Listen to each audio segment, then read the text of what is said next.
મિત્રો બોટાદ જિલ્લાના રાજપુર તાલુકાના વેજાળ ગામે અતિ ભારે વાવાઝોડું ફૂંકાઈ રહ્યું છે. આજે 19 તારીખ છે 2026 અને ગુરુવાર છે. તમે જોઈ શકો છો અમે નાળા હેઠળ ગીરી જાય છીએ પવનના.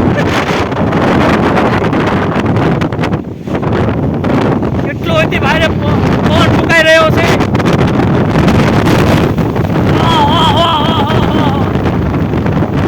પવન હાઈટ ભારે છે. 100 કિલોમીટરની ઝડપે પવન ફૂંકાઈ રહ્યો છે.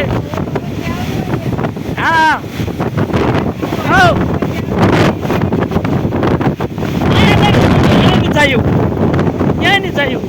આમથી બધી ફૂંક આવે છે સીધી. હા આંખો બંધ રાખજો ને ફરી જાય બધી. કેટલું પણ ફૂંકાણું બધું નતા આવતા. ઓલે અમને કીધું એમાં આયા નતા આવો. હા કેટલું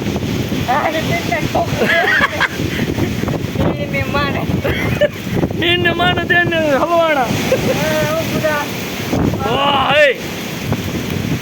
આખું આમાં પણ આમાં ગોટો આખું ભરે જ દેશે. ત્યાં સાયન્ટિફિક ફોન કર્યો હતો